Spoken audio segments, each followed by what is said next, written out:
Hi అండి. ఇవాళ నేను ఆరోగ్యానికి ఎంతో మేలు చేసే మునగాకు కారపొడి చేసుకుంటున్నానండి. దానికి కానీ నేను 2 టేబుల్ స్పూన్ పచ్చెనగపప్పు, 2 టేబుల్ స్పూన్ ధనియాలు, 2 టేబుల్ స్పూన్ మినపప్పు, ఒక 10 ఎండుమిర్చి తీసుకున్నానండి. ఇప్పుడు ఒక బాండీ పెట్టుకొని 1 టేబుల్ స్పూన్ ఆయిల్ వేసుకొని అందులో ఇవన్నీ ఫ్రై చేసేసుకోవాలండి. పచ్చెనగపప్పు ఫస్ట్ వేసుకొని ఫ్రై చేసుకోండి, ఎందుకంటే పచ్చెనగపప్పు కొంచెం టైం తీసుకుంటుంది. తర్వాత మినపప్పు, తర్వాత ధనియాలు వేసుకొని బాగా ఫ్రై చేసేసుకోవాలండి. ఇవి బాగా ఫ్రై అయినప్పుడు మంచి స్మెల్ వస్తుందండి. అప్పటి వరకు బాగా వేపేసుకోండి. ఇందులోనే కొంచెం జీలకర్ర కూడా వేసేసి వేపుకోండి.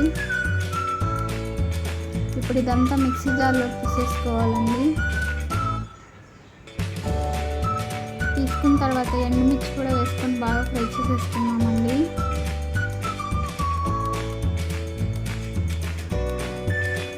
ఇవి కూడా మిక్సీ జార్లో వేసేసుకున్నాము.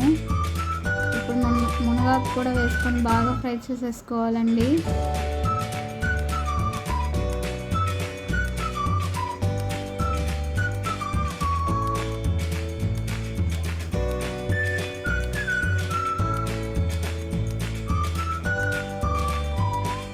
బాగా వేపుతూ ఉంటే ఆకంతా తేలిగ్గా అయిపోతుందండి. అప్పుడు ఇది బాగా ఫ్రై అయిపోయినట్టు.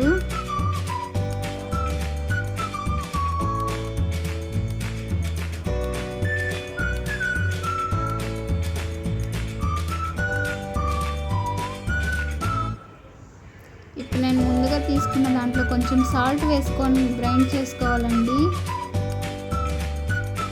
గ్రైండ్ చేసుకున్న దాంట్లో మునగాకు, వెల్లుల్లి, కొంచెం అంత చింతపండు, కొంచెం పసుపు వేసేసుకొని బాగా ఇంకోసారి మిక్సీ పట్టేసుకోవాలండి. అంతే అండి, ఎంతో టేస్టీగా ఉండే మునగాకు కారపొడి అండి.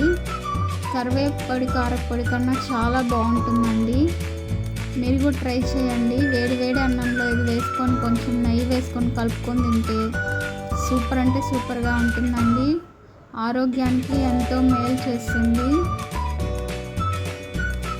నచ్చితే లైక్ చేయండి, షేర్ చేయండి, సబ్స్క్రైబ్ చేసుకోండి. మీరు కూడా తప్పకుండా చేసుకోండి.